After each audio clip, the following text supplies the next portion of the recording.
Hello everybody, I'm Joanne Haigh. We welcome our viewers and listeners in Barbados and around the world to Face It and Fix It on CBC TV 8, CBC Barbados Facebook and YouTube, and of course Q100.7 FM radio. Now I want to share some personal thoughts with you before we get on to introducing our special guest this morning. And yesterday, or last night rather, I was a little concerned about my daughter Sky and her blood pressure. And the reason that I wanted to check her blood pressure is that early in the day, Auntie Kathy, the lady who helps me look after Sky, said she was feeling a little dizzy. So I was very concerned, and Sky is a shade lighter than I am, and I tested her on both arms for about 20 times. Needless to say, her arms went red because I couldn't understand the readings. They were pretty low. And so I called Dr. Cave, who assured me not to be alarmed, that it's not abnormal if she's not feeling ill or fainty or anything. And needless to say, she was okay in the night. I said all that to say this. When I was so worried, and I mean really, really worried. Now I'm like, God, you know, my birthday's coming up on Tuesday. Christmas is around the corner, please. And I'm like begging, you know, don't let anything go wrong. And right now, Auntie Kathy is at home and she seems okay, but I'm still going to monitor her. And I can tell you this, all of the Christmas plans, all of what we bought in October shopping and in November shopping means absolutely nothing, to me at least, if my daughter is not okay. And I wanted to share that because I'm hoping that we don't lose sight of the things that are people that are important and the things that are important to us. And as we lose ourselves in the Christmas season and on the curtains and the ham and the pork and all those type of things, because if your children are not with you, if they're in the hospital, if they're not well, or your mother or your sister, you're not going to have a good one. So regardless of however you spend it, even if you don't have a lot of money, make it work, because your family more important than all of these frills that we worry about around Christmas. And I felt I needed to share that. And I also wanted you to know that health insurance, I'm not plugging anything for any company, but funny enough, mine is due. And I said after the show, I'm going to make sure that I pay that, because I find that we pay a lot of attention to things like our cars and our hair, and we pay money, but we don't pay for health insurance, and that's a little disturbing that we won't spend money on ourselves. So a reminder to myself and to you Barbadians, if you can afford health insurance, please go out there and get some, so that the day that you will need it, that it's there for you. So on our show today, we have Mr. Kevin Farmer. He is the Deputy Director of the Barbados Museum and Historical Society on the Newton Enslaved Burial Ground Memorial, the Barbados Heritage District, and the importance of spaces like this to a country's step in the future. And of course, later today, we're going to have well-known President and founder of the Barbados Alliance to End Homelessness, KEMAR SAFFREY. He joins us and he answers our questions on the status of vagrants and homeless people in our country, especially at a time like Christmas. We're seeing a lot more people. Now we are going to open up the phone lines first before we introduce our guests. So please call us 228-5563 or 228-5562, or send us a WhatsApp message at 228-5562, or you can also join us on Facebook by typing in CBC Barbados, and you can leave your comments there. So when we come back, we are going to speak to you, the callers. Let us know what's on your mind. What would you like to see changed, fixed? What assistance would you like from us? If we can do something for you, we'd be happy to. And if we can't, we certainly would like to point you in the right direction. So when we come back, we're going to talk to some of our viewers and listeners. We'll be back.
Welcome back to Face It and Fix It. Remember the number to call 228-5563 or 228-5562, or you can leave us a WhatsApp message on 228-5562. Now, before we go on, again, we wanted to show you some pictures. Remember last time you were here, we had some callers and they had some issues with their paling coming down during Elsa, and they reached out to us, and I want to show the first shot of the paling, the picture we took in Martindale's Road, and that is Patricia's paling, Patricia Padmore. I want her to know, and our viewers and listeners, that we reached out to the minister in charge, or should I say the MP in charge of the area, Marcia Cadell, and she visited the area the same day, and she has assured us that she will make sure that that is repaired. Now, I will tell you this, we are showing the pictures before. We will certainly report back to you when this is done. But Minister Cadell, the MP for that area, she did say that she is looking into it and she will have it repaired. Similarly, in the area of Dean's Village, which is not Marcia Cadell's constituency, I believe that belongs to Arthur Holder, but I'm subject to correction. We are working on this one, Winfield. If you're watching, we took some pictures and to see how best we can get that repaired quickly, and we certainly will report back to the public on these issues. Now, they're both elderly people and they both needed some help. And if you know anything about the old people, you know that they don't like these sort of things. Two things I learned. They don't like to owe anybody. They love to pay their bills. And these types of things would bother them because they work so hard and they now need our help in order to repair some of these things. So it was our pleasure to be the conduit, because again, we don't go there and fix things. We bring people to this show and we act as a conduit, the go-between person, the middleman, to bring someone to you. And in this case, with that particular paling, it was Minister Cadell, Marcia Cadell, MP, rather I should refer to her because she is wearing the hat of MP when she reached out to us. And she said that there's going to be some work going on in the area too as well, and some improvements. She also wanted us to convey some apologies to some of the residents for the delays of some of the repairs, but there seemed to be a lot, as we know Elsa caused a lot of problems, and people have to be patient. But I know as it's Christmas, everybody wants to have something great happening and clean surroundings as we move towards the season. Now, again, you can call us. Feel free to. We've received a lot of WhatsApp messages and a lot on my phone, and I would like to reiterate that the number is 228-5562 to send a WhatsApp message. You can also call 228-5562 or 228-5563. And we had some WhatsApp messages pertaining to the QEH. We've had WhatsApp messages pertaining to fires in Barbados and around this season. And people were asking about whether or not we could bring back the fire service to talk about the preventative measures, because we know we put up a lot of lights and we use a lot of extension cords and we plug a lot of things in one extension cord. And we have to be very careful with the old extension cords. I know recently I changed out all of mine, but I had mine for like 12 years.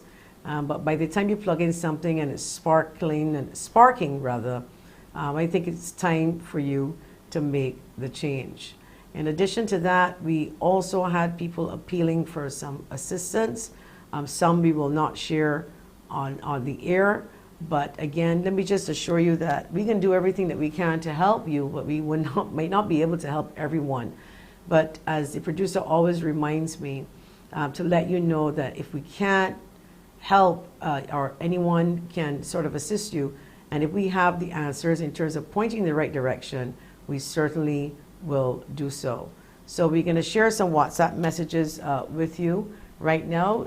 This one says, Joanne, I heard you speaking to the media that persons should not urinate in public spaces. Well, I saw a woman, not a man, exposed herself and relieved herself behind the New Market in Fairchild Street. Well, she should be charged, this person is saying, with indecent exposure, and anyone else for that matter. Well, yes, I spoke to the media about that when we first opened up the market, phase one. I feel passionate about, I mean, why would you want to relieve yourself next to food? It's mind-boggling for me. I just can't wrap my brain around that one. And I agree it should be a ticketable offense. And hopefully, maybe if it isn't, we should probably make an appeal to the government to lay down the law and make it a ticketable offense if you are caught relieving yourself in public spaces, in particularly near food. This other WhatsApp says, Ms. Haigh, I saw a family standing near the Parliament building in town asking for money, a mother, father, and 2 children. It was sad. I gave them some change to help, but it's bothering me to see them outside in the hot sun with children asking for money. Can you help them or at least find out their situation? Now, I saw something like this too, similar on Facebook, and there were some people weighing in on it, and I think that, I'm not saying everybody could help, but when you looked at it, you didn't see anybody saying, like, you know, what are we going to do about it? There are 1 or 2 people who said that they gave them money, and there are others who said that they felt sorry and they walked past. No, we're not pulling down the people that walk past, because everybody may not have that money to give. But that is disturbing, and it requires investigation. And I say investigation because not everything that we see may not be as it seems. And we're living in different times, and everything needs investigation. Let's just put it that way. And I'm not saying that this is not legit. I'm just saying that we need to investigate, because every person on the street asking for money does not necessarily mean that they need your help. I know of an incident in England, and they showed you a documentary of people asking for help, and the guy was a millionaire. He went back to his big home, and he pretended that he needed some help. So you got to be really careful about some of these things, and that's why I said it requires investigation, and providing that after the investigation we find out that this couple with the children, they need help, then I think we should all jump into action to see what we can do to help that. And of course, we know we're talking to KEMAR SAFFREY later on in the show, and that will be addressed, because I'm sure he has a lot of figures out there telling us how many people are homeless and how many people are reaching out to him on this. Another WhatsApper says, Joanne, I heard you mention your mom's experience on your show. I pray that she's better, but I think we need answers from the Queen Elizabeth Hospital, because my mother was also a patient at QEH, and I could not get any information about my mom's diagnosis and treatment.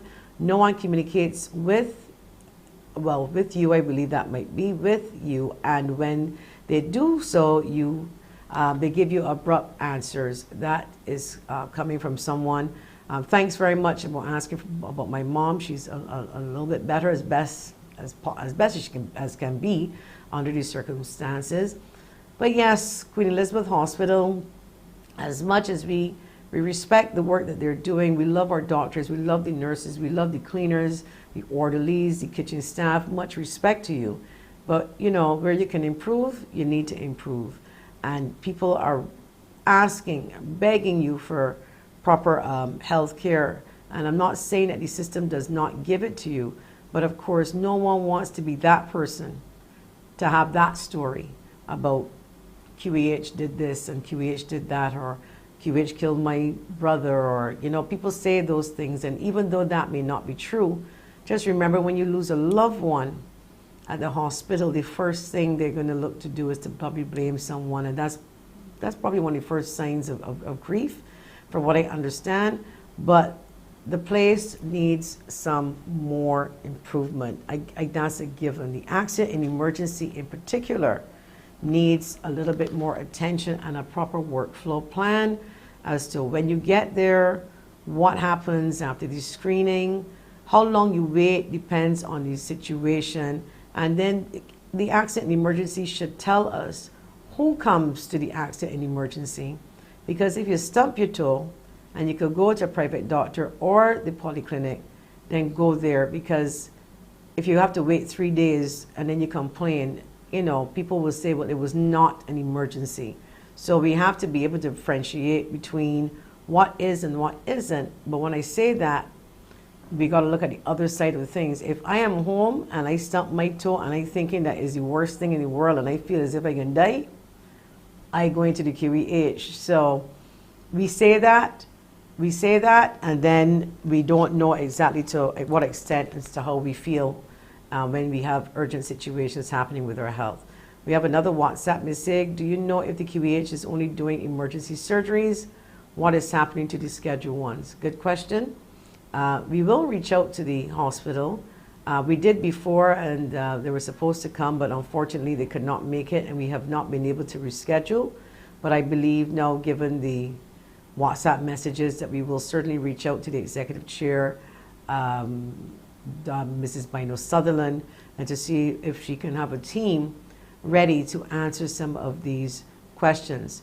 Now, yes, now we're staying on the QEH, on a roll. I agree with you, the QEH and the Accident Emergency Department needs to do better. For years, and they're needed fixing, and I don't mean fixing as in fixing the building. The whole of the accident and emergency needs better management. You're hearing from the people of Barbados when it comes to the healthcare system. I can tell you I am a stickler for education, yes, and all of those things, but you see, healthcare, if we don't get it right, if you're not healthy, if you're not feeling good, you can't go to school, you can't go to work. So healthcare, in my opinion, comes first. That and, of course, water, I would always say. But we need the healthcare system to improve. People are saying that they've been paying their taxes and that they should get better care. The hospital, I can tell you, is under tremendous pressure because it is not cheap to run a hospital. It requires millions and millions of dollars in order to get the right equipment. But I think what most people are concerned about, and what I'm getting from some of these messages, is not necessarily only the equipment, it's the people and the attitudes of the Queen Elizabeth Hospital by some staff members, not all, some. Because most of the time when you hear of an experience, it's always somebody feeling like they were not treated in the right way and that they could have gotten some more help. All right, the WhatsApp messages are coming in. Remember, you can call us 228-5563 if you have any issues that you want to discuss before we speak to our guests, or 228-5562. This one says, Ms. Haigh, the hospital tries hard, but not everyone care in there about patients. Sometimes I feel like they're just doing a job when looking after sick people, but enough of them don't have compassion. All right, well, the same thing I just alluded to. It's not necessarily the equipment that people want. They need that. They need the x-ray machine. They need the MRI. Well, they don't have one, but they should get one. They need all of those things. But what's the sense of having all of those things if you can't get the help that you need?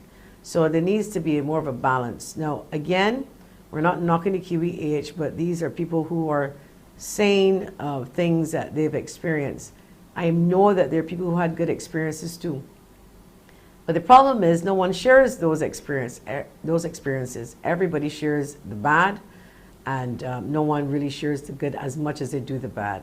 So if you have a good experience you want to share about the QEH to balance this out, then fine. If you don't, well, again, we will share this information with the Queen Elizabeth Hospital and to see whether or not what they can do to improve. We're going to be back after the break.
Welcome back to Face It and Fix It. So remember last week I apologized to you for not having the oximeters and leaving home without them. But today I've got them, and I've got them in little gift bags, and I've got them in, well, the screen is not going to show because we have a, right.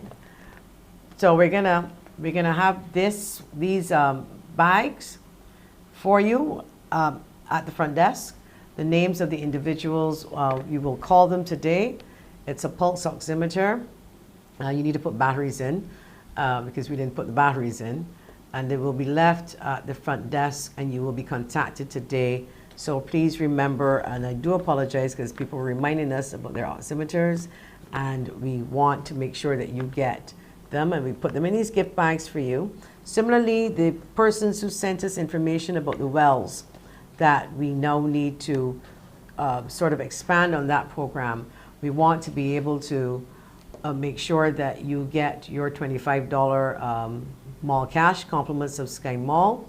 There were 2 of you last week, one from Watton, I think, and the other from Lowlands.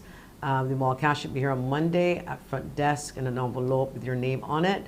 We want to continue to encourage all Barbadians, if there is a well near to your home in your community, kindly take a picture of it, stand about 6 feet apart away from it, because you don't want you to injure yourself and fall into the well just trying to get a picture.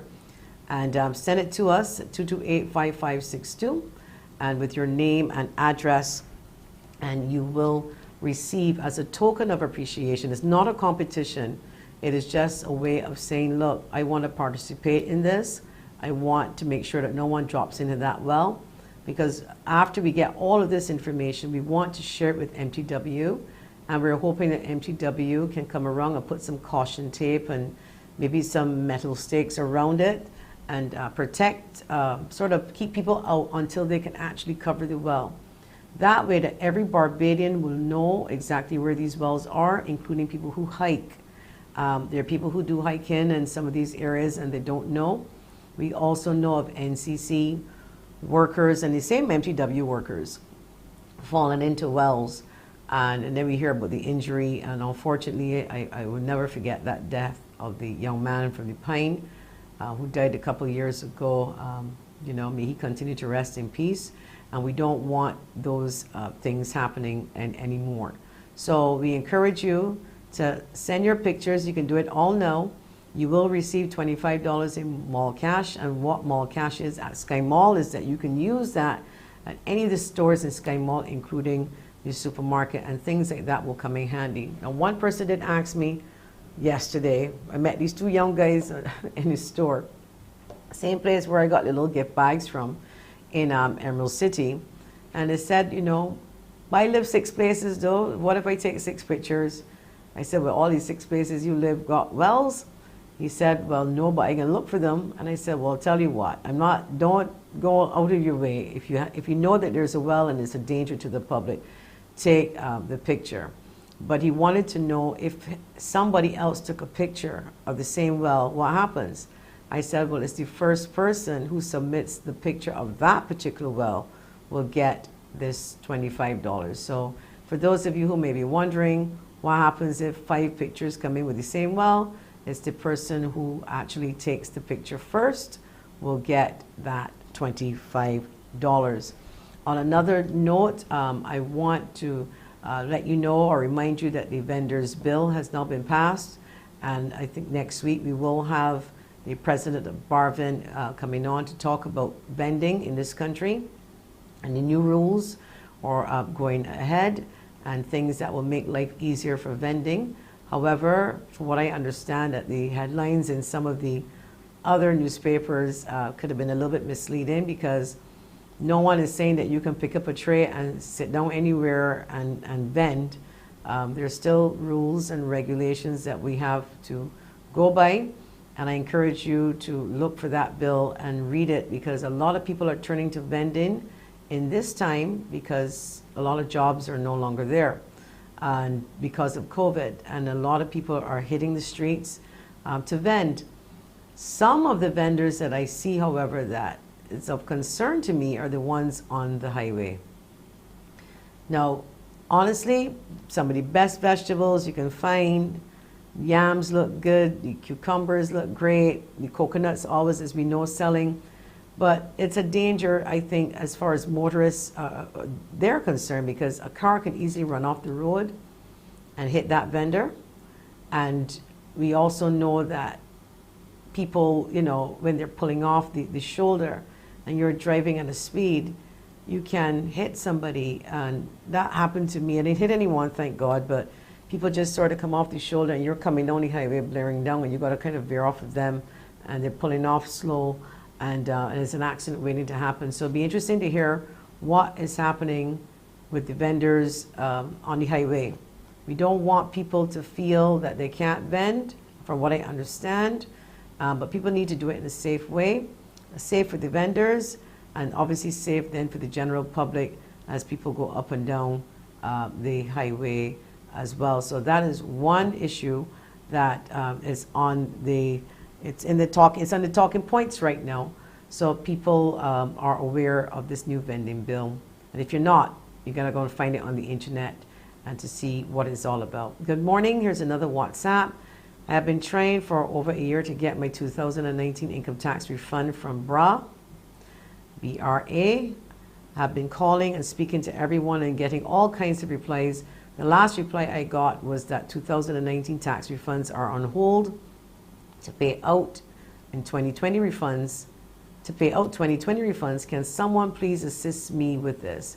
It's very frustrating, to say the least. It's not fair. A couple of weeks ago, we had Erica Lazar, the PRO for BRA, and hopefully we can reach out to her, if not today, again, with that particular person, and see if we can get the income tax sorted out. I know I received a call this morning, and maybe that's the person, I don't know, who really wanted to get the income tax returns. And we know everybody wants them back because people want to shop for Christmas. And before I take a break, I just want to ask you a question too. Last week, we honored on Independence Day, moving into a republic, and that we are now a republic. There was some pushback about our national hero, our latest addition to the heroes. And again, I compliment and commend and congratulate the right excellent Robin Rihanna Fenty. But there still seems to be some sort of pushback as to the definition of what a hero is. And to those of you who feel, and some people actually weighed in and said they felt that they should be recognized and that person should be recognized. Now, I don't have a problem with you saying that another person should be recognized. I got a problem when you saying that yourself should be recognized. Because if it is that you are helping people and you want recognition for it, then you're not doing it for the right reasons, and that's pretty obvious. So I saw some of the banter on social media and people saying, well, I just do this and I just do that, and nobody don't do nothing for me. So when you say things like that, anybody who starts off like that, anybody who tells you that no one does nothing for them but they do things for people, they are not doing it for the right reasons. They're doing it for recognition or some reward of some type, and I don't think that you should be looking for it. Well, we can,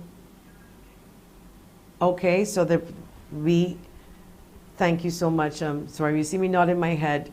We had a program here on CBC a couple of nights ago, Rihanna, the Making of a Hero. And you can go onto that page of CBC Barbados and watch it, because it gives you an idea, if you didn't know how she started, the reasons behind Barbados making that decision, or the government making that decision.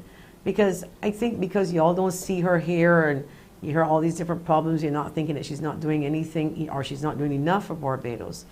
Somebody said to me the other day that she gave away X amount in Westbury Road and she could have done more. No, number one, you cannot tell anybody how to spend their money. It's theirs, okay? It's theirs, they work for it, it is their money. If they give, then great. But she has given to Barbados, and it's not everything that we know about, but to the wider Caribbean and the world. She has given a lot. And she probably will continue to give a lot, God willing, and spares her life. She will continue to do so. So it's a little upsetting when people start to complain about other people and tearing people down. One guy came on my page, and I had to reply to him because minus the expletives, he's trying to say that we would lick Rihanna's boots and basically be slaves to whatever. So I kind of had to jack him up a little bit in a respectful way, but I also said to him that maybe that he should seek some professional help, because he sounded as if he had some anger issues, that it really was not about Rihanna, it really was about something else. Because I could not for the life of me figure out why would somebody be this disturbed as to the government giving a very deserving individual the title of hero, national hero, to join the others. So to you people, to the people that feel that they should get something, well, continue to work hard, but don't expect anything. If it happens, it happens. And if you're doing it, do it from your heart. And if you're doing it to expect something, then you're doing it for the wrong reasons. And if your rewards are not here on earth, then God don't sleep. To the people who really feel that, all right, they do a lot, but continue to push and continue to help. And I have so much respect for that young lady, Rihanna. I wanted to share that with you. I shared it last week. And before we take a break, I want to shout out her mother, Monica Fenty, and her father, Ronald Fenty, because without you, we would not have her. And I think a lot of people thank Rihanna, but they forget to thank the parents. And I want to say thank you very much for lending her, sharing her with us, I should say, and you continue to do so. And we want to thank you very much for raising such a fine young woman. We'll be back after the break. And when we come back, we're going to be talking about the Newton Museum and all of its historical values and what's happening there with that project when we come back.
Welcome back to Face It and Fix It. Our first guest is Mr. Kevin Farmer. He is the Deputy Director of the Barbados Museum and Historical Society.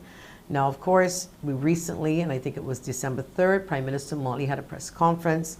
And during that conference, they talked about and showed us what this particular memorial burial ground, Newton Enslaved Burial Ground Memorial Monument, I should say, is called. And they talked about it, they talked about the archives, they talked about our history. I didn't get to watch all of it, but we do have a clip of what was shared with all of the Barbadians and all over the world, because the press conference obviously was shown on social media as well, to give us an idea what this Newton Enslaved Burial Ground Memorial will look like. Let's take a look. Masabay mi won kilami Masabay mi won kilami For he killed me, he shipped me regular.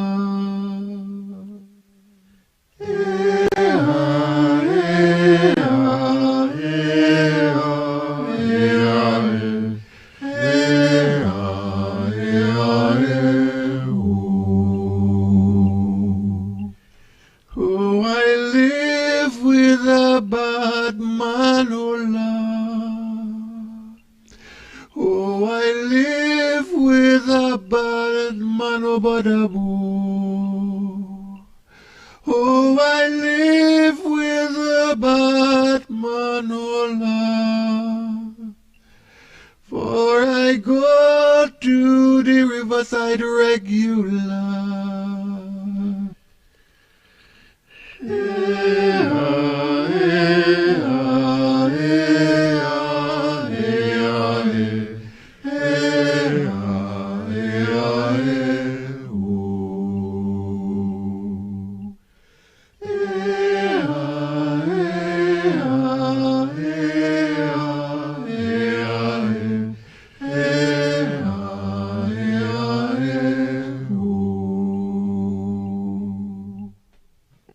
Massa baby won't kill me, oh.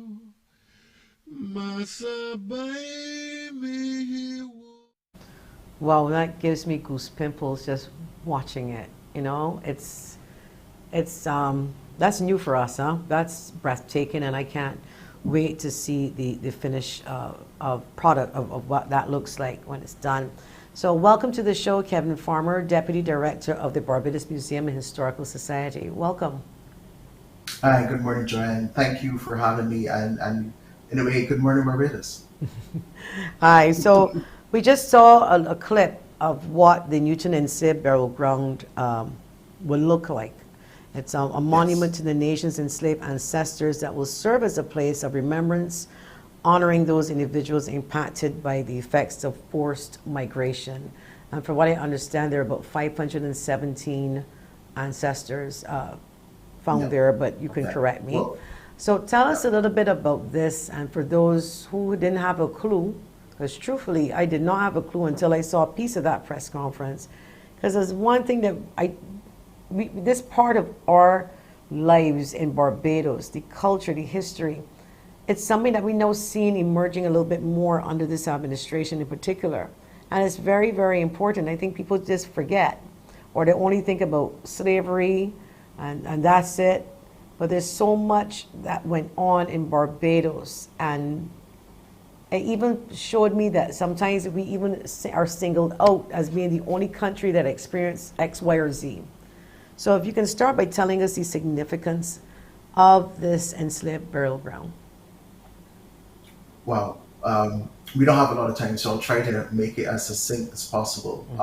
What we have here at the enslaved burial ground at Newton is a very unique site, and unique simply because after emancipation in Barbados, there is an attempt at erasure of enslaved burial grounds and enslaved villages.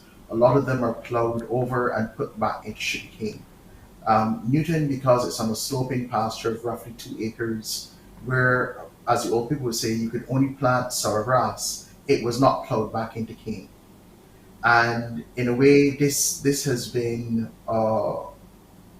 something that has been in the making for the last 40 years. In the late 1970s, the site was rediscovered by researchers who were on island trying to understand better what we call the life ways of the enslaved, and were searching for enslaved villages and burial grounds. It so happened that the researchers at the time, Jerome Handler and Frederick Lang, went to Newton, and in conversation with an elderly gentleman, he informed them that his ancestors always told him that their ancestors were buried out in the middle of a cane ground. And that cane ground is Newton. And at the time that it was excavated up to now, it remains the only excavated communal enslaved burial ground in this hemisphere. You found ever burial spaces shared by multiple plantations. You found individual burials at plantations, but you've not found a enslaved cemetery where the persons who are interred there were also the persons who worked that plantation. That is the importance of Newton. That's the significance of Newton. that is its rarity and the fact that it was not plowed back into cane after emancipation in 1838, that has led to the integrity of the site remaining um, safe and preserved over almost the last 200 years. Kevin, let me Um, ask you before you think, when you said remain, you actually we found remains of skeletal yes, remains?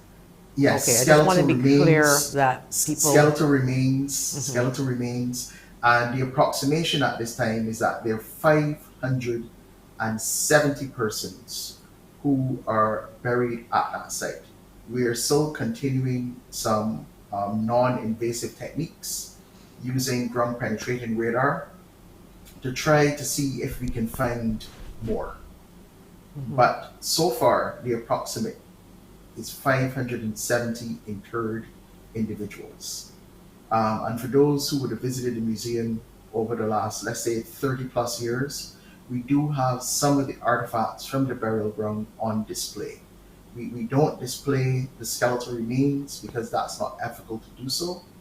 But there has been research undertaken on some of those remains to understand how people lived and how people died, what their diet would have been like, what type of ailments and diseases they might have suffered from. And on top of which, Newton also has a very large archival presence in terms of their records. As I said, it's doubly unique on the physical side, but it's also unique archivally as well.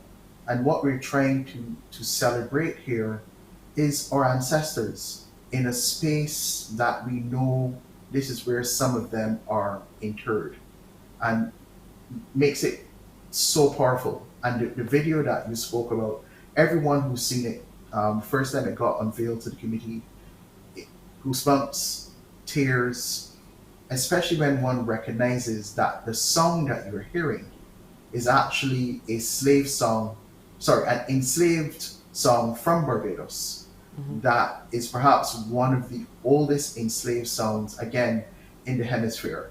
And that was recovered by Roger Gibbs going through some archives in the UK a couple of years ago.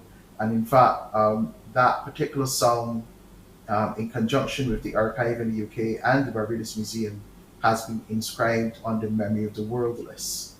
So everything about this site not only speaks to us, but it speaks to the uniqueness of the site and why it needs to be further embraced, cherished, commemorated, memorialized, as it will be with that fantastic design by Sir David Ajay and Associates. actually, it's a mind-blowing design. I saw it that is. video for the first time. I mean, I had to watch it like 3 times. And you're correct. And as I said in my opening when I was introducing you, it gave me goosebumps. And a good feeling too. Like, that Yes. good feeling that Yes. this is us. This is here in Barbados. This happened here. And this is something that we can share with the world. Now, let me ask you this question. How do we have names attached on to these individuals? Would we have that? We are beginning to get that information. I can't say that we can pinpoint the names for the persons who are interred. We've begun to take a look at the ledgers of the plantation, so we know the persons who worked there and we know the persons who died. The ability to tie the name to a particular burial plot, unfortunately, unless we can find additional information, we will never know. But what we can say is that we do know the names of the persons who were enslaved and worked on that plantation. And I believe that by the time we get to the opening, we'll be able to share that information with Barbados and with the rest of the world. And I'm also hoping, as we go through the process of community engagement, that those ancestral memories which are passed down orally can be remembered by some people, the same way how that gentleman who was in his 70s remembered that he was told that his ancestors were buried in that cane field, that he passed on that message and that others in that family and other families passed on those messages so that we can have that reconnection. Because the other important thing about the site is about the catharsis that it can bring, and for us to finally have that difficult but necessary conversation about enslavement in Barbados, but also to change the narrative. Um, I am a descendant of an enslaved person who survived. I am a descendant of an enslaved person who was resilient and innovative, and that is why my my I that's why I'm here. I think that is a narrative that we need to seriously look at when we begin to commemorate our sites of enslavement. There are sites of conscience, there are sites of memory, and there are sites of memorialization, but also connection. Okay, so do you know, because I said I didn't get to watch the entire conference, but do you know when is the start date of this project? When will we start breaking ground? The Prime Minister announced that the start date for Breaking Ground will be next year, November 30th, 2022. Okay, another Independence Republic Day. I'm not quite sure what we're going to call it, but we're certainly going to mark it with that, as we did with the Golden Square Freedom Park, which, by the way, it's actually nice to see people going to the park, and I could see people from the diaspora, the Barbadian diaspora, coming, looking for their name, and taking a picture pointing to the brick. And that is a big tourist attraction for those living overseas and coming back home. And it's just a big attraction for us, just living here. I mean, I went. I went down to the site on Sunday just to see how people were interacting with it, and they're everyone from short pants who say, "Oh, let me see what's happening," to people who went to church in the morning or went to service and then went down and they were walking the park and people looking for their names and people screaming out, "I found it!" Young and old, grandparents with grandchildren. And the only thing I haven't seen is yet, and I'm sure it's to come, is someone to take a piece of paper to etch their family name and to take that home. Actually, that is something. Let me talk about that when we come back after the break, because I want to expand on that a little bit. We'll be back after the break.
Welcome back to Face It and Fix It. We are speaking with Mr. Kevin Farmer, Deputy Director of the Barbados Museum and Historical Society. And before the break, we were talking about the famous Golden Square Freedom Park.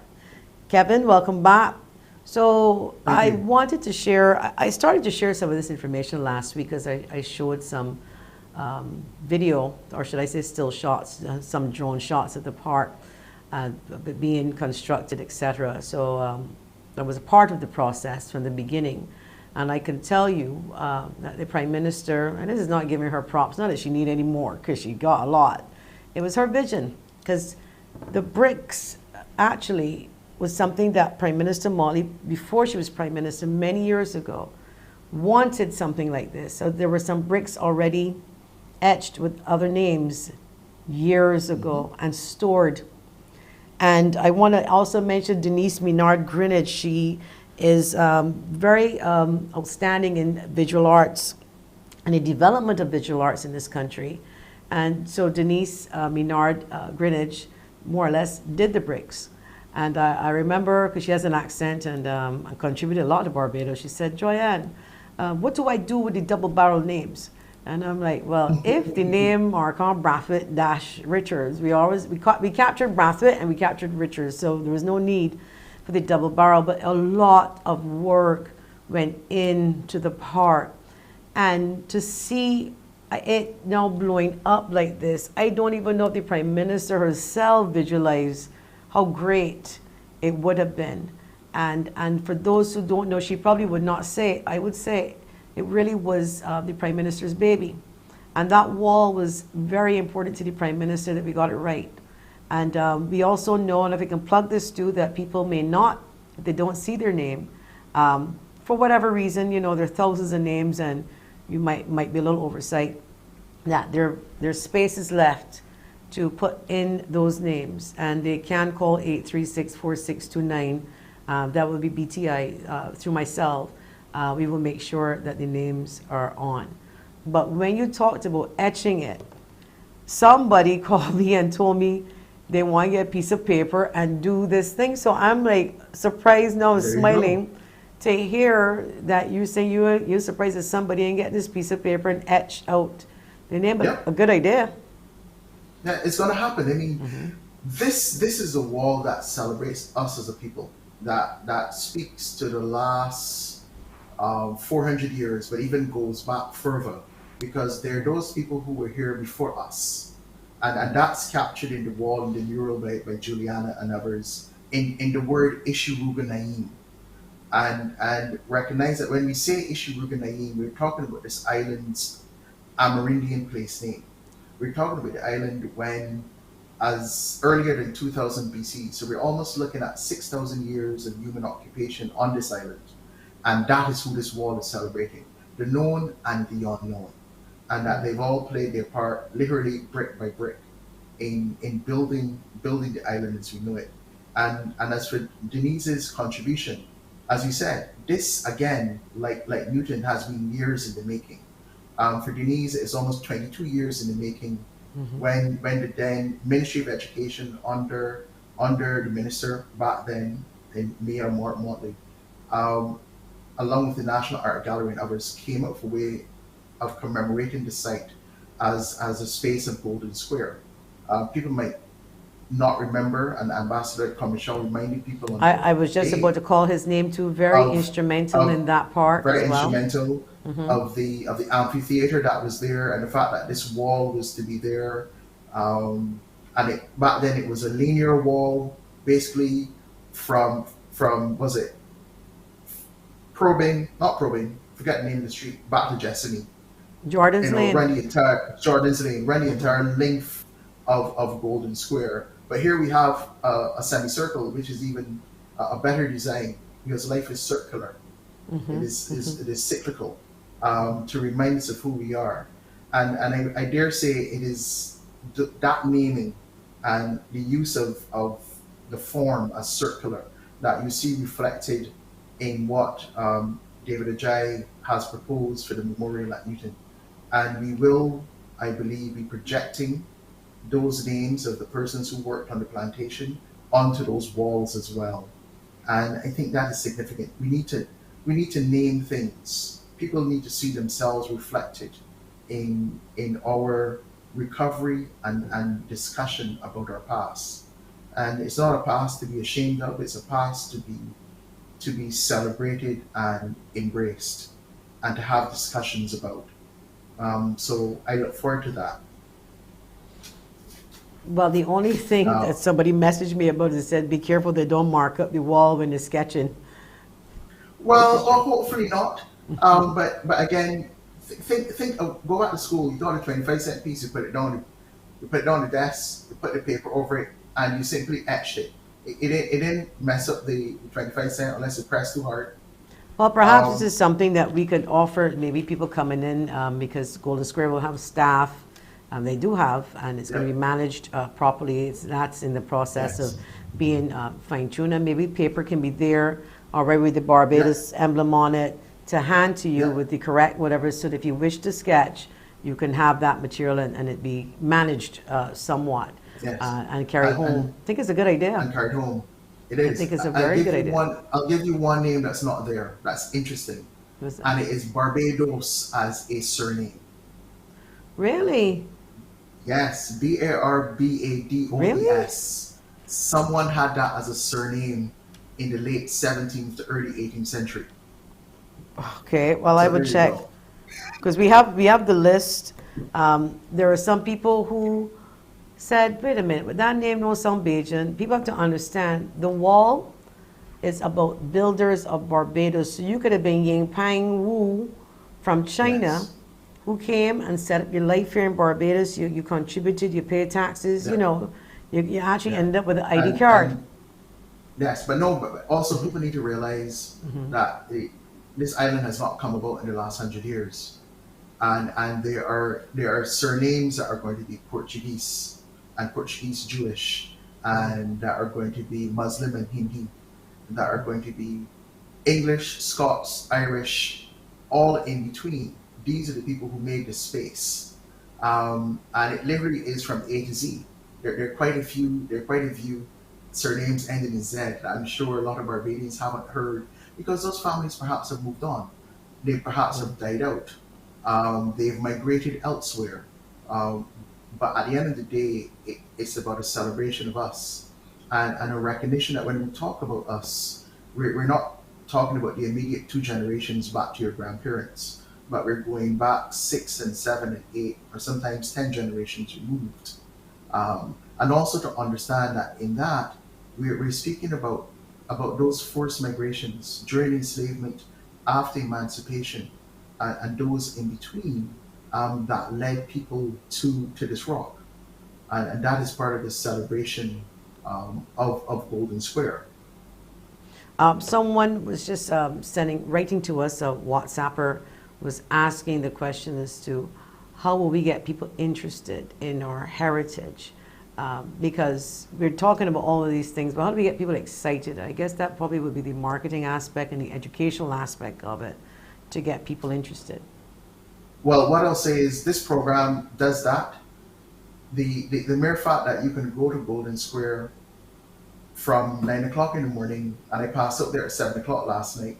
Fellas were playing dominoes under the sheds, but people were still walking around.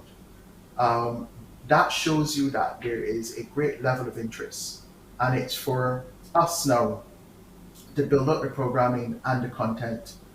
History is being reintroduced back into our schools as a core subject after having been missing for the last 15 years plus. And it's now for us to build out the varying platforms because there's an interest.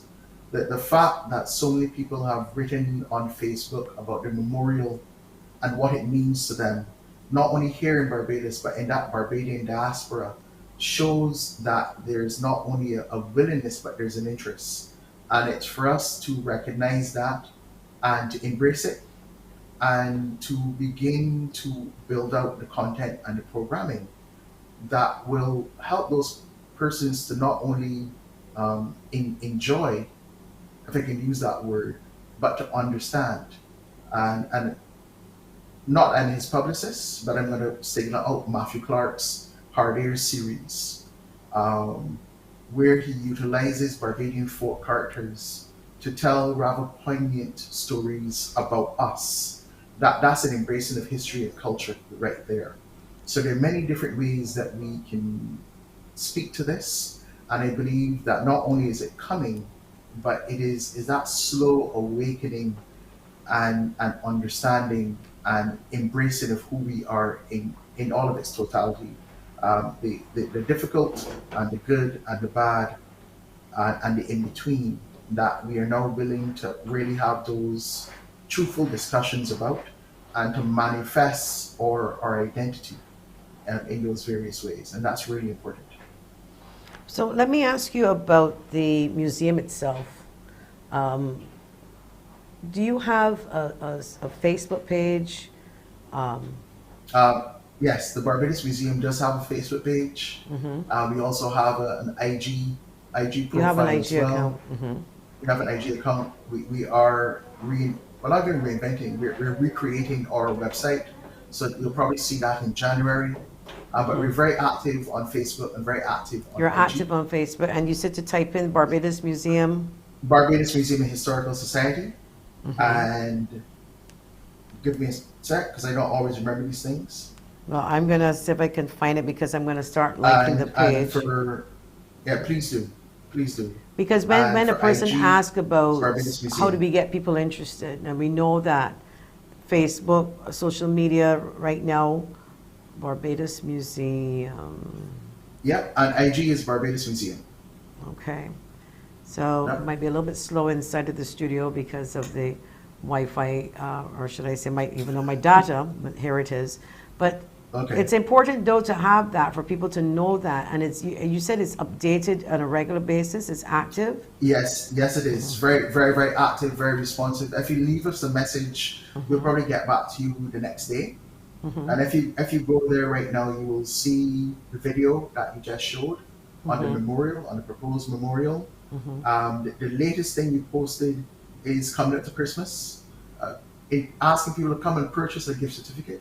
Simply because if you want to buy someone something Barbadian, or shop is the place to shop. So the shop is there, still active, because I know. Still You see, active. because we want people excited about this, so that's why I asked, and I'll obviously give you an opportunity to share that information here as soon as thank my you for thing that. comes up.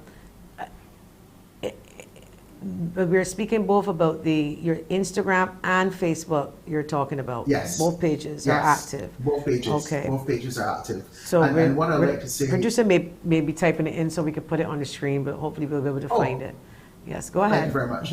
What I want to say, what is the wonderful thing about the memorial at Newton is the fact that it is a multi-agency and a multi-sectoral effort.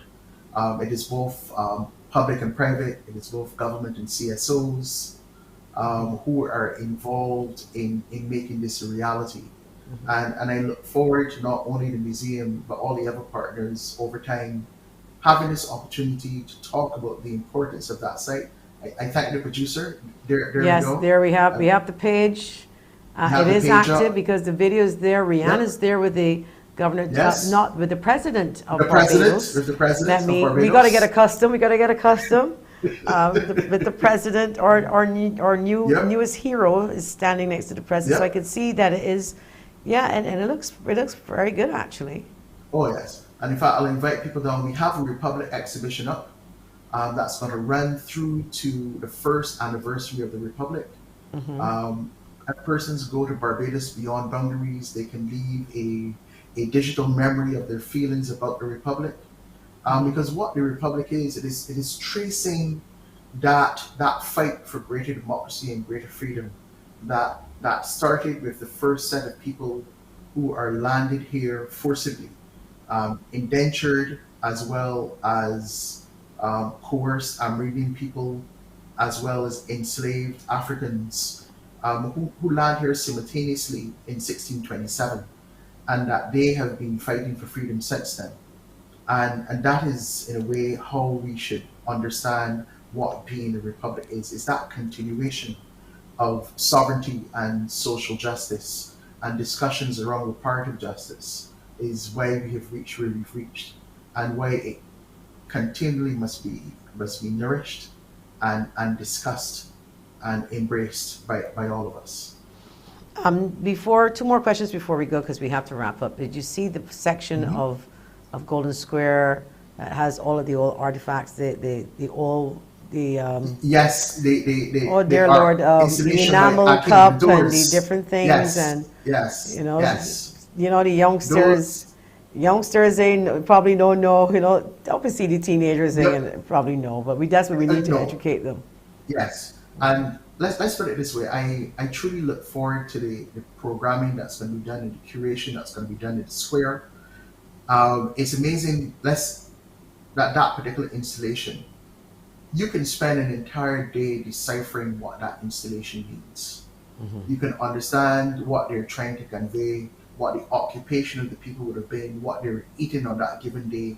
It's all there, told in the stories of those doors. So we have phenomenal artists in Barbados who do phenomenal work. And from the car park to the square, you see that artwork on show. And it's to have people to begin to not only just see it as art, but look at the deeper stories that are being told. That is so important. So I really look forward not only to the next year, but the years to come in the stories that we tell about ourselves in the square and how the fight for freedom in the square has its connection to the enslaved burial ground at Newton and the proposed memorial and museum and research centers to come. All right, and I also can't you leave without asking you a pandemic-related question as pertaining to the museum, Yep. visitors, the shop. What has that been like during the pandemic? Honestly, it hasn't been easy. We've observed all the protocols, but having been closed for such a long time, we've seen a dip in revenue. We are lucky that we've not had to send staff home. Staff have also been extremely responsive in how they have dealt with lockdowns. But what it also showed us was that we could produce a lot of content online. So a lot of webinars and panel discussions, which saw new audiences being developed. We in fact right now we're able to receive both donations and membership, and persons can purchase items online through our Give Cloud portal. We're in fact one of the few heritage institutions on island that can do so using Give Cloud. Ah, thank you. There you go. You're Ways to support welcome. us. We got your back, you We, know. thank you very much. Thank you very much. Ways in which to support the museum. And again, it has been years in the making, but in a way, COVID really became the catalyst to get these things up quicker and so that we can become more responsive. And then of course, in the midst of the pandemic, we opened up a new children's gallery through a donation by the Maria Holden Memorial Trust. We opened in June, and in July to August, we had 1,100 people come through. And recognizing that these were timed tours, 45 minutes in duration, because we had to sanitize after they left. That was a fantastic figure, but those numbers dropped with the rise in Delta. So we're hoping that Barbados safely makes it through, and come maybe the second quarter of next year, if we've got this pandemic under control, we can see a rise back in visitorship. But like everyone else, it has not been easy. But for the most part, um, Barbadians are adhering to protocol. And even during the pandemic, we posted one or two historical items on how Barbados has dealt with past pandemics. The most recent one being 1902, which was a smallpox outbreak, which had a number of people who didn't want to become vaccinated. But then Wow. we indicated how people recognized that that was not the way to go, because there was a rising death toll, and people recognized that there was a need to become vaccinated.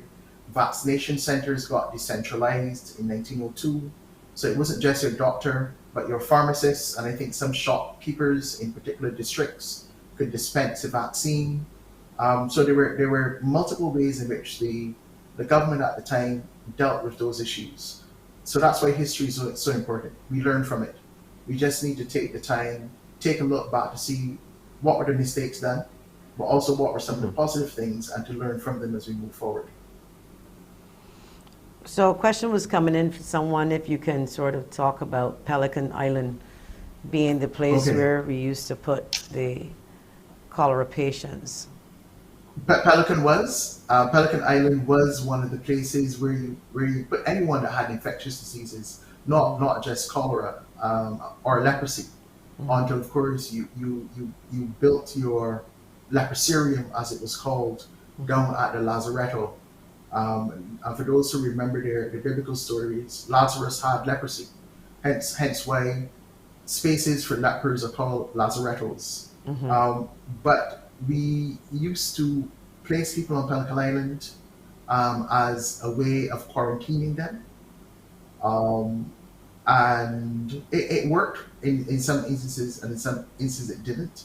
Like the cholera epidemic in Barbados that killed, I think, more than 20,000 people in a very short space of time.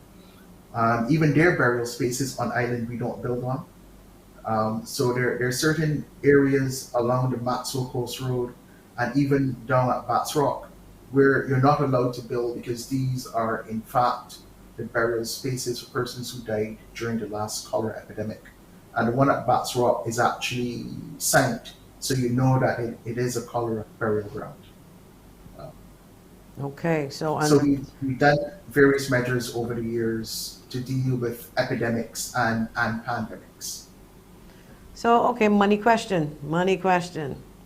Money So let's just question, let say me a hear money it. question. You know, we all watch a lot of TV. We see museums. We see things of value, and we talk about heists, and someone steals a valuable painting and all this type of thing. So if I happen to have something that was rare, that belonged to my great great great grandmother, Barbadian, of course. Mhm. What do I do with that? I come to you and I say, look, have you ever seen one of these? It was a coin. It's something that was made back in the Yeah. 1900s or whatever that was passed down. What would the museum do, and would the museum pay to get it? The museum doesn't have money to pay to get. What Okay. we can do, what we can do, is that we can verify what it is. Mm-hmm. We will send you to someone to value it because ethically we cannot value objects. That Okay. has to be done by a valuer. Right. What we can do if we think that not only is the object important, but that its story about telling the story of us is important, we might ask if you'll be willing to enter into some type of loan arrangement where it still belongs to you, but that the general population gets to see it. And if you don't want to, that's okay because it belongs to you. But at least you have a better understanding of its intrinsic value, because we can't value its monetary value. That's not what we do, nor can we do it. But I'm sure there are Uh, collectors somewhere, probably on island, that have money yes, that would yes, probably. Now, I said that because right now these are different times, and if I'm sure people listen and they say, "Listen, go in our bedroom and see that thing that belonged to my great great great grandmother got any value." Let me see if we could go there and you pay some go. rent and put some food on the table. It gone, So I had There you to. go. There you go. No, but it was a No, question that I'm sure but it's a if there's fair question, value. Mm-hmm. and its value. I will say, I'll throw this out there. In the UK, what happens? There are certain groups who get together, and they have pooled money over a period of time, where if it is believed that a particular item is so important to the national story that they have pooled their resources, and museums can go and get grant money from them, Mm-hmm. keep the object in the country. I think that is something that can be done here. I think that is something that can be done in the diaspora, because every day, not every day, but occasionally there's some interesting items that come up in the auction houses around the world that pertain to us, that we simply don't have the pocket, not even a deep pocket, the pocket to say, oh, let's go and get that. But if that type of fund was available, then yes, it will access it to help us to be able to tell that larger story about us. Because if the thing to remember, even though we say it as a joke, it's true. No matter where you go in the world, you'll find a Barbadian. You find a And I will add to Bajan. that, when you look up at the moon at night, there is a crater on the moon named after a Barbadian who was the astronomer royal of the United Kingdom. So we are to be found not only in the four corners, but in the heavens above. Well, that is true. I remember being in Switzerland in the 90s.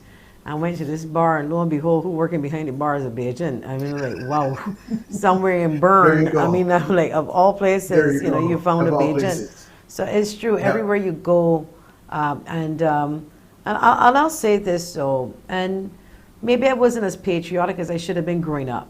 You know, as a teenager, you want to party, you just want to go out. You know, programs like this may come on, and hearing about all the history, Independence Day. We're just looking for really Independence Day party is.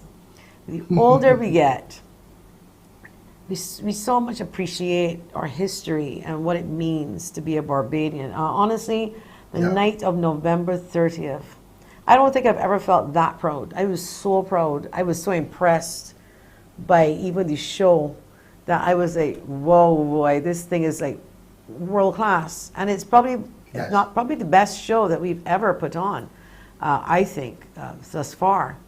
And again, the NCF and Merville Lynch Productions should be commended for that.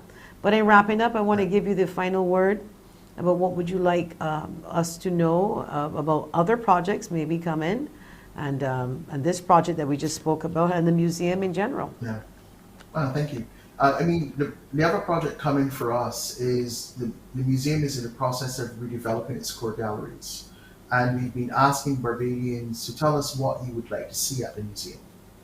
The museum is billed as our stories, our museum, and that is who we are. And we wish to reflect what Barbadians want to see here. So it'd be nice for people to send in their comments and or suggestions. But in the upcoming year, it's going to be an amazing year for us.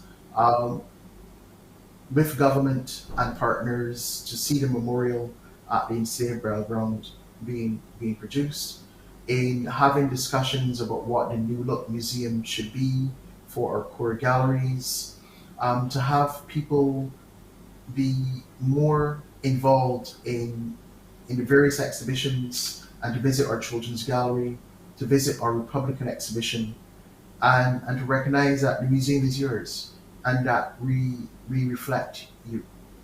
And on behalf of President and Council and staff, to wish everyone not only a Merry Christmas, but a fantastic 2022 and a safe one as we navigate our way out of this pandemic. So thank you very much for having me on this morning.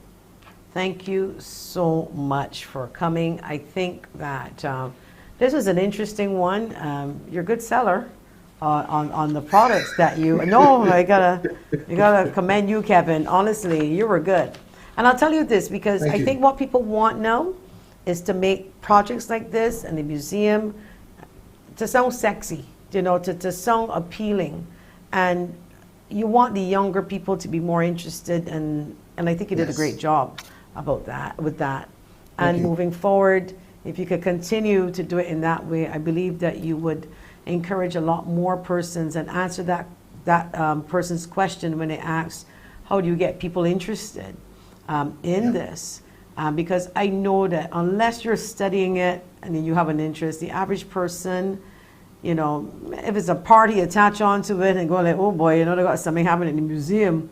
You know, they Oh, we got forgot. them too. No, but listen, I know you had them crop over the whole 9 yards. Yep. But I want to say that all that we do here, it's down to a dedicated staff that have got some serious skills in the toolkit. So I want to say thanks to them, because you know You should have sometimes brought I get to pictures. publicly shut I mean, them out. Yeah, We it's gotta, true. we I should should have. we gotta leave it there, but we should Don't have brought worry. some Next pictures. time. Okay. Next time I'll bring some pictures. Some Next time pictures I'll that bring we some don't get to see on Facebook. Yes, Pictures, I mean. on Facebook. Oh Okay. yes, no. There Well, are tons of those. Kev, So thanks so we gotta much. leave it right there. Thank you so much. God bless you. Have a Merry Christmas and a prosperous 2022. You as well. Thank you. Thanks. You as well. We'll be back after the break.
Welcome back to Face It and Fix It. My next guest is a friend of mine and no stranger to these shows, whether it be Morning Barbados or on the other side of things with the media, Brass Tacks, etc., or the Nation News. He's always advocating for the homeless. It is my pleasure to introduce to everybody Mr. KEMAR SAFFREY, the president and founder of the Barbados Alliance to End Homelessness. Welcome, KEMAR. You gotta turn on your mic. Sorry. That's okay. Start over. Thank you. And thank you for having me, John. It's a privilege to be here with you, as always. Thank you so much for coming. Now, we know it's Christmas, and we know that you don't just do what you do because it's Christmas, but you know, around this time of year, people have a little softer heart, and you know, their hearts soften up a little bit, and we don't like to see people on the streets. Tell us a little bit about the organization, because I know you need some funds too, but we can get into that a little later in the show. Where are we with your association and the building that you just opened up? Beautiful building, by the way. Thank you. So since the building has started, I'll just give a brief history. We've been doing a lot as it relates to the homeless. We would have gone straight from opening the building in October 2018, then into 19, we went straight into COVID. Then we went into the hurricane season. Then we went into the SAFFREY volcano. So we have been constantly just working to get things done, to get the clients all this assistance that they need. As you said in your opening, we are looking to purchase the building so that we don't have to continuously pay any large rent that we pay on a monthly basis, and that would help us put money into other areas that we can. But the building is doing what it's supposed to, what it had purpose to do in the beginning. We are making sure that the homeless have somewhere to sleep when the night come. They have hygiene facilities here, that they have access to services such as welfare, counseling, if they just want to get clothing and food stuff, if they eat their breakfast here, their lunch here, the dinner here as well.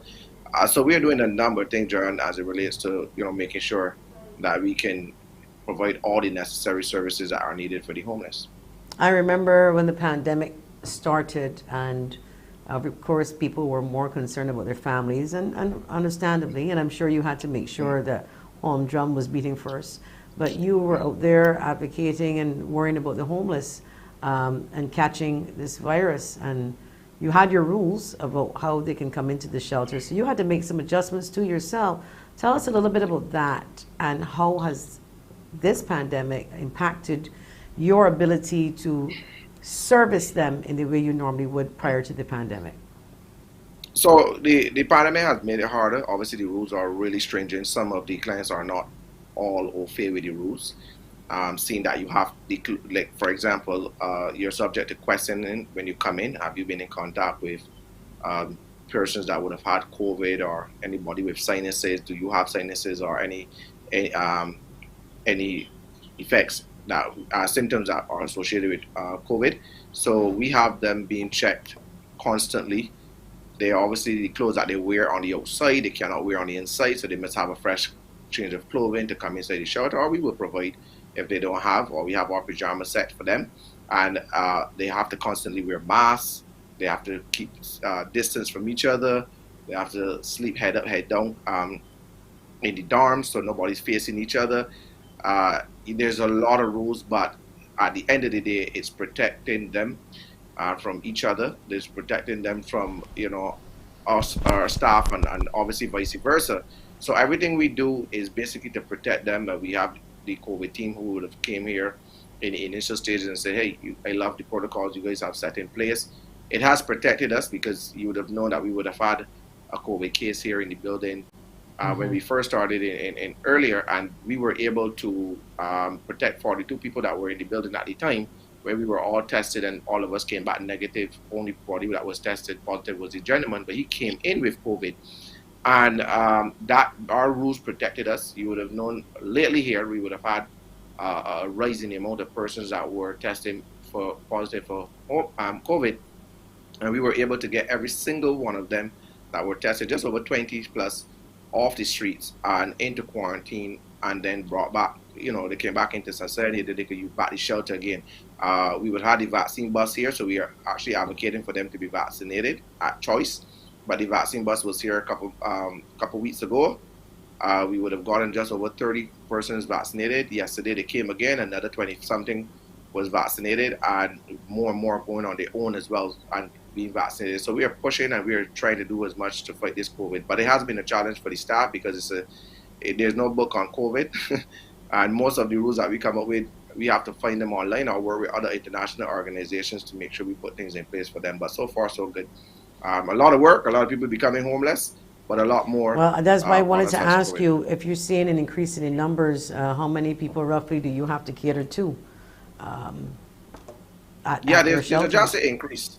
There's a drastic increase in the amount of people that are becoming homeless. One of the things that is challenging for us is that when we started the shelter, we were of the full belief that we were going to serve more the people that were on the streets already, but we find that we are now serving more people that are coming on the streets. So the people that have never had COVID or have never been homeless, we catering more and more to those persons. So we are still getting the daily 2 to 3 persons that are becoming homeless each day. So we're seeing that rapid. Before you could have said, okay, you have 7 a month, 10 a month. Now you're seeing that number becoming a weekly number of the amount of persons, and the feedings are where you find them most. So when they invite each other to the feeding, we will pull them aside, have a conversation. Is it that they're homeless, or is it that they're requiring a meal? Because I'll tell you this: a couple of years ago, I joined a little program that night. I can't remember. They had some other organizations, and we were in the Trafalgar Square. Up by what used to be Lord Nelson, and we were feeding some people there, and a lot of people said that they had somewhere with the lights off, they had no job, and they had no food, and they came out to eat, as opposed to I'm homeless. Do you find that people come to you just for meals as well, or is it that they're just homeless? Yeah, so the thing about us that I always tell people to appreciate is that we're an organization first for the homeless, anybody else after.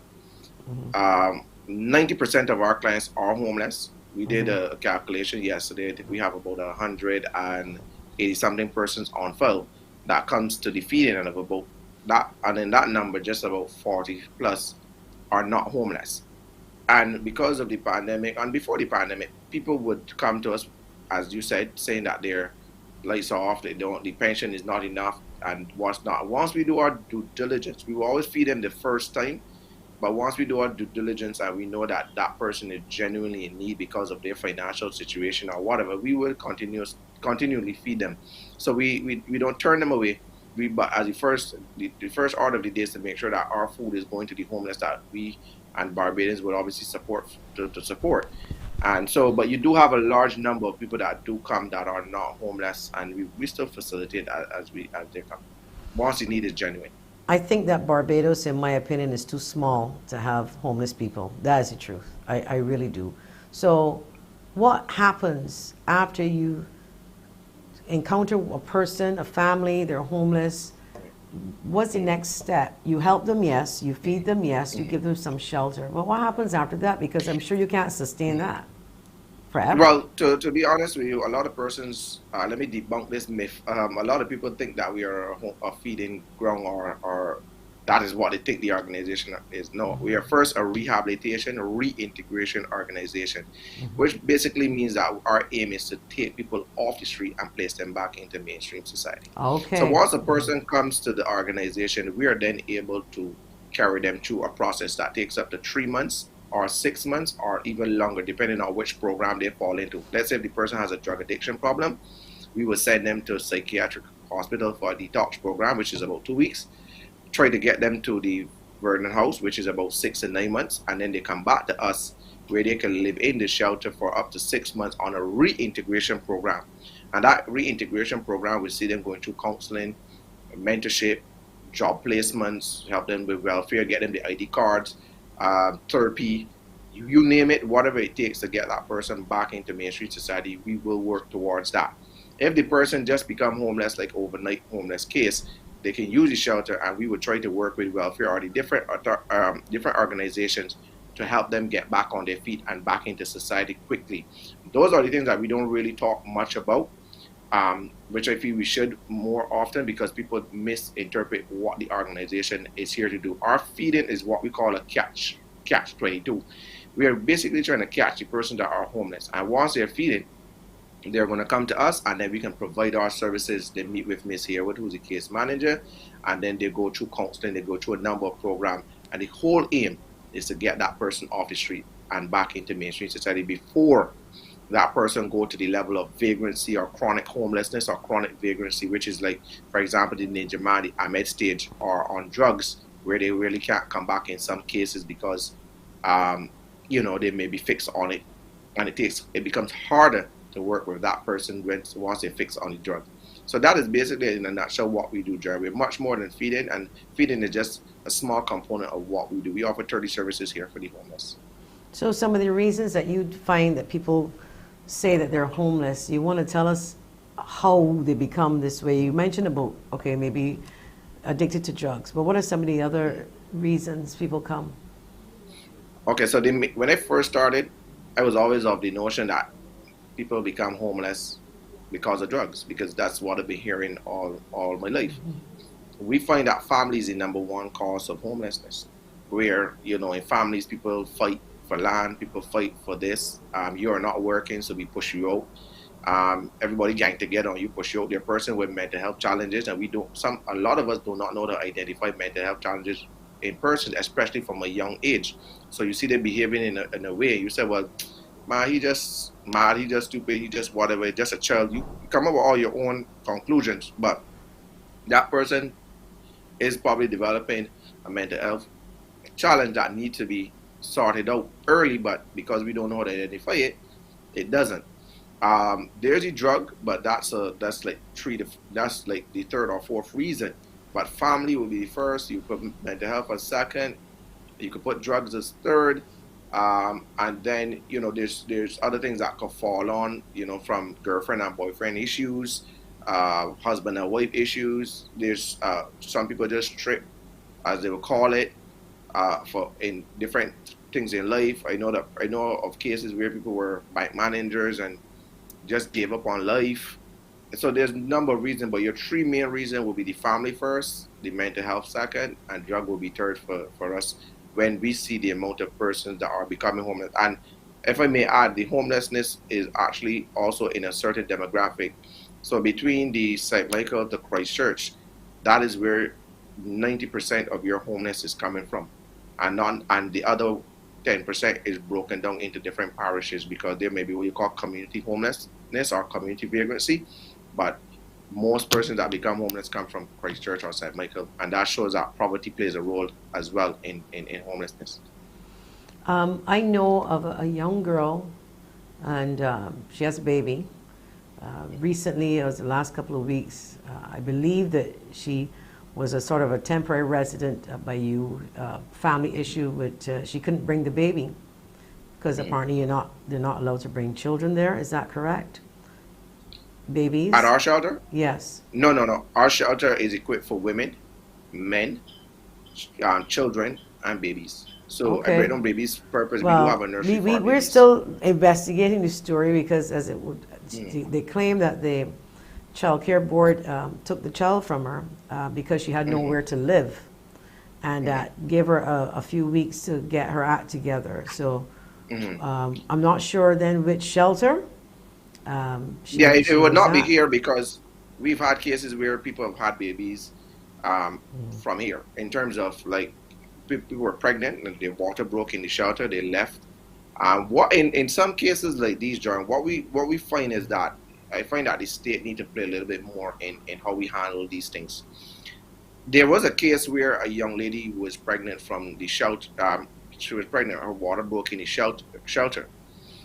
That baby was a newborn baby. We've had newborn babies before, but that baby was a newborn baby. When the lady was leaving the hospital, she would have ended up right back inside the shelter with a newborn baby. I would have said to the hospital that under no circumstances will we take back the young lady in this condition, because I believe that this is where the state needed to play a critical role, and she was now in the care of the hospital, who has all the social services and means to help people, and could obviously state by state help her, even because we are a private organization. And we said to them, you all guys need to play a role, and this baby should not be living in a shelter and should be taken care of one way or the other, because the situation is dire. And so there are things like those that we have to do, where we have to press on these things because of the situation. And I'm a father three. I don't feel good seeing a newborn baby or any child, matter of fact, in a shelter and with the mother or the parent, and then they have to be associated with so much other people because there's not room for each other. It's a dorm where it's open space, 20 persons in a dorm. You're putting that baby at great risk. Yeah. So even though we will provide the shelter, my thing is when she got to the QEH, I believe that more could have been done because of the social services that are there, and we were pushed to get. We did push for that, and as far as I'm concerned, that lady was helped. And so things like that you have to put down your feet on, so that the state could act a little bit more and not just say, oh, they are the shelter, so they're good. That's not. You can never be good in a shelter. No matter how safe here is, we expect that that person should be, that child especially, should be given some sort of care, one way or the other, despite what you may think about. Do you work with government agencies on various things, whether it be clothing, haircut, job preparation? Is that something that the government, let me speak freely here, do you think you need more assistance? I'm a straight shooter. I tell it as it is, because I've been in this for a long time. Since it was 18 years, I'm 33 now. So I mean, there's nothing to hide about this. The state does not provide the haircuts. One of the staff, Kimberly here, who's this case manager, she cuts all the hair of the clients. You won't believe that, but she does all the hair for the clients and cut them and braid them, whatever she has to do with the females and the male. The medical services that we provide are private doctors that come in and help us. Every one of our services that we offer here are from what we try to seek out from people to assist with the clients here. But there are services that we know that need to be done, but we have a great relationship with the welfare department. But there are a lot of different programs that I know that the homeless could access funding. Let's say, for example, we have the same $600 program that is going on. I don't see why, if a person that is rehabilitated can't get some of that $600 to say, hey, let me help get back on my feet, if that could help me, because it's helping somebody else. There are so much programs out there, the IC Bridge program before this program. When you hear programs, they tell you, okay, the program is for people that are living in a house and not people on the street. And I'm telling myself, but I'm a minute away from getting this person in the house. Why can't we just help to that period of time for the person? But you're hearing, okay, this program is for that person, or this program for that person. I can remember years ago when they were doing some programs in terms of counting people. They were saying, hey, we counting people that live in the houses, not people that live on the street. And I'm like, okay, you do a population count, but you're telling me that you don't count people on the street. That makes no sense to me. And it's only this year, when they were doing the population count, that the homeless was actually included, because they came to us and they said, Mr. SAFFREY, we don't want to leave out the homeless. Give us the numbers on the street, give us the names, give their ID numbers, give us the information we would need to count them into the population. And I was like, happy to do that, because it's inclusive, So a lot of things we see that could be worked on. We've meshed a lot of relationship, Barbados Royal Police Force, a number of them we work hand in hand with, the Ministry of Education, Ministry of People's Empowerment. These are some relationships, but you had to fight for them like if you were fighting for the last piece of bread. But nevertheless, there are some that are coming, but there are some that we would like to see enhance a little bit more and bring a greater relationship, some MOUs, so that you just don't talk it, but you have something in paper that can help guide the process. Because sometimes the problem too, John, is that when you have a great relationship with somebody, let's say, for example, you have a great relationship with someone at Psyche, but when that body leaves Psyche or promotes, you've got hell to get back somebody to work with you. And that should never be the case. It should be with the organization, not even with me, with the organization. So if anybody passes on, you still have that relationship in MOU or something like that. But it's still a struggle as it relates to getting state departments to work hand in hand. If unfortunately, I mean, we all do have to transition in life and pass on and to the other side, and you have a homeless person passing away in your care, Who pays for the funeral? How does that work? Well, to tell you the truth and to tell you here, I think we've lost about 9 people for the year. About 9 homeless for the year. We just lost one 2 weeks ago. Prior to that, we lost one to COVID as well.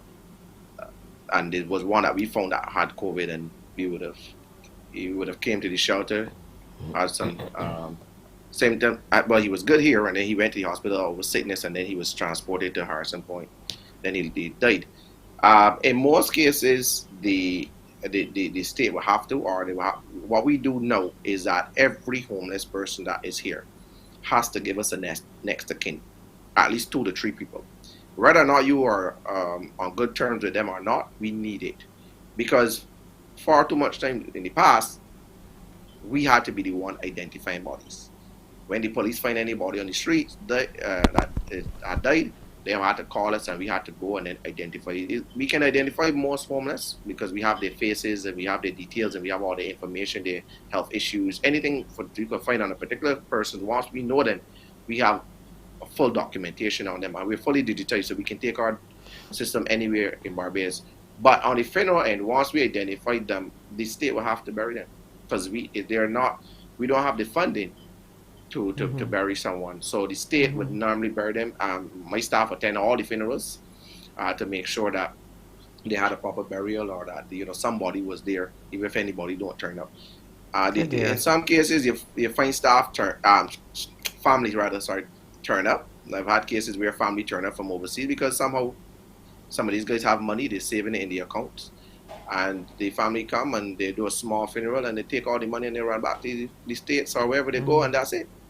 And so you've had abuse cases like these where we see family just take the money and take what savings they have or claim for the pension that they have or whatever the case may be and just go on back about their business. You never saw them. There seems to be a growing trend. We had a WhatsApper informing us of a family asking for some help a little bit below the Parliament building, I understand, closer to the bank. And then I saw something like that on social media too, where we had a WhatsApper sending me one. I don't know if they're homeless or not. I mean, we don't know. People are obviously in times, these are different times, huh? And it's been really, really, really, really hard for a lot of people. Is that something that can be investigated if we get that information as to the circumstances as to why they're out in the street, where to live? Because they got the children out with them. Children are out with them. In cases like this, John, people used to cry us down years ago. Still do, I think. Because when we see someone in our line, in our food line, and we don't know who that person is, or we've never fed that person, we ask you, sir, ma'am, please step to this side. And the case manager staff will go and have a conversation privately with that person. What's your situation? Why are you in the line today? We've never seen you before. This is not to stop you from getting a meal, but we just want to know what or who we are dealing with. People used to cry that down, man, it's just a meal, give a man. But you're giving a man a meal, but you don't know his circumstances. You don't know if he out in the climate. You don't know if he could afford to take a meal and he's just abusing the system. There are some people that uses the welfare, I was use the word strongly, abuses the welfare system. And when I say welfare, I'm not talking about, I didn't say welfare department, the welfare system of giving, where they sit and they know you're going to give them something without questioning them. They know that they can go here, to everywhere and ask. They know they can use children as means to beg. I know people in town that let children run about begging people. And the Parliament building is a main one for that. When they come here, we say, listen, this is not what you should be doing. This is not, and they get offended, they leave, they don't come back. That is fine.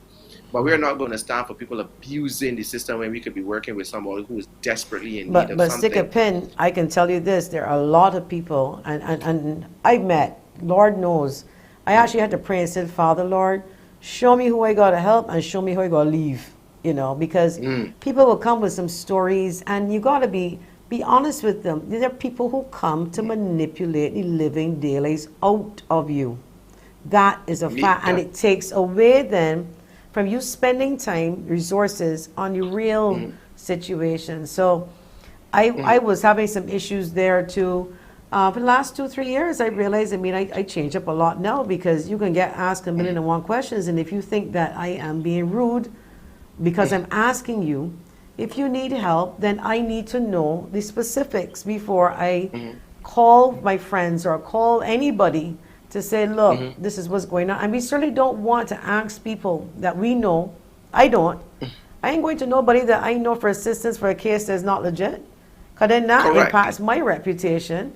And I don't do that. So if I pick up a phone and call Tom, Dick, or Harry, I want them to know, and they do know, Joy would have had to do her due diligence because she ain't coming to me unless this was legit. And I figure you got the same reputation. I have about people say, well, among the homeless and among the population we feed, people will say, well, SAFFREY, you ain't gonna ask a question every time somebody show up. I say, yes, I do.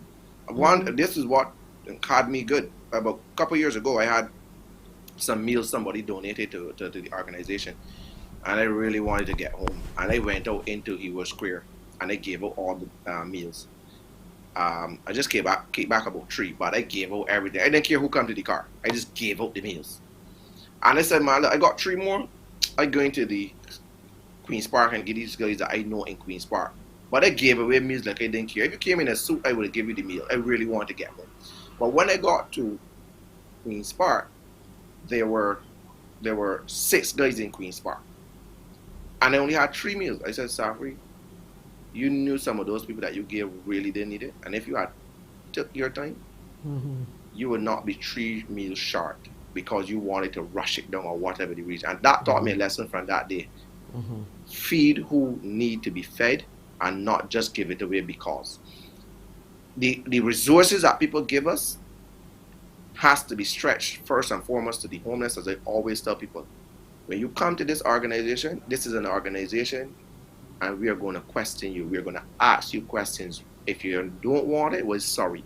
The same thing that when they come to the shelter, I said to them, if you cannot abide by the rules, don't come. As you said, Joanne, this is a beautiful building, and I agree with you. And the reason why it's a beautiful building because we don't allow abuse on the building. We don't allow for the homeless to lay down across the pavement and make out here look bad because we understand we have businesses around us that we want to respect as well. Having Central Bank opposite us, we also want to keep Barbados proper. If you can't lay down inside, don't lay down on the pavement. And we keep the place proper. But there are a lot of cases where people are abusing the system. And when you talk about it, people get on. And I always said, I ignore the comments on Facebook and I ignore this because sometimes in ignorance people talk. I have people that I've turned away from this organization because they were making $1,800 in benefits. There were some people that was getting invalidity benefits and welfare assistance and still was doing odds and end job. And when you calculate their money, they were making more than the average low-income earner in Barbados, but yet they in front of you for food. And I had to say to the person, okay, what bills do you have to pay? Man, I live at my sister, just give she $100 here, but you have $1,800. What you doing with it? When you pass downtown, the body by a bar 24/7. And that was the type of thing that I'm speaking of. I met a lady too. She was making money from vending. She told me she was getting money from the 2 child fathers. She told me she was picking up money from the welfare department, and she also was getting money from her oldest son. And I'm thinking to myself, well, dear God, I only got one source of income, and but they were trying to get some help, and I'm like, but you making more than $5,000 when the month come though, and that's where we have a problem. As you said, you have to question them. If you don't, and we start giving willy-nilly and wild, we're not going to really help the people who need the help. And I agree with you. You might as well go to the Central Bank and feed all the staff there if you want, give out that way, because it's a reckless giving. The Bible tells us to be good steward of God's money. You have to give. If I say set up for the homeless, I'm going to first give the homeless. I don't care who in the line. I can say, sir, I'm here for the homeless first. I will give you a meal if any left back or whatever. Let me deal with who God tell me to go and deal with, and whatever the case. People sometimes don't understand that. People think that you're being harsh or no.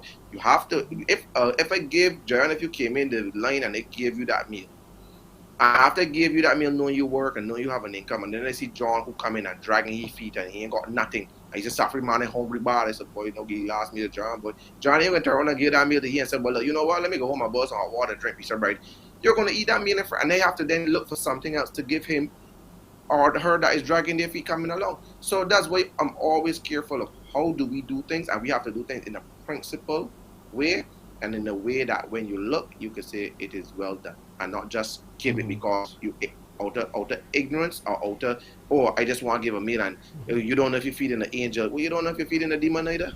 Well, true. We got to wrap up, SAFFREY, in 1 minute. How can we help? I know you put something out to my phone about donations and the stuff. I Pledge campaign. Okay. Yeah, so the I Pledge campaign is there. You can go to any shore pay. You can use your Kate Shepherd Pace card. You can go to First Caribbean, Republic Bank, Scotia Bank. You can give. You can either come to our office or call us at 538-2480. We are all the shore pay locations as well. So use the account number 7. Give me the number again. 538 2480. 2480. To call us, but but we are at all the shore pay locations. Just tell you want to donate to account 794.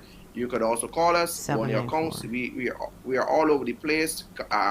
You can call us at the office. As I said, wherever you want to give, however you want to give, we are at Nature's Discount. If you go to Automotive Art before the year out, whatever you give, they're going to double. So that's good. So you have the Automotive Art, you have the Nature's Discount that you can give. And or these locations are just on these different persons. If you do a Trident Insurance, they have a policy. Whenever you buy a new policy, they will give to us as well. So there's a lot of ways you can give, John, to help us reach this $1 million mark to be able to buy this building before now and March. All right. Well, SAFFREY, don't be a stranger. You know, if you need any help, thank you. You could always call. Yeah, brother. Thank you, and Merry Christmas to everybody, and prosperous New Year. If I don't hear you guys. Merry Christmas to you too. Thank you so much. We'll be back after the break.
Welcome back to Face It and Fix It. I want to thank our special guest, Kevin Farmer, Deputy Director of the Barbados Museum and Historical Society.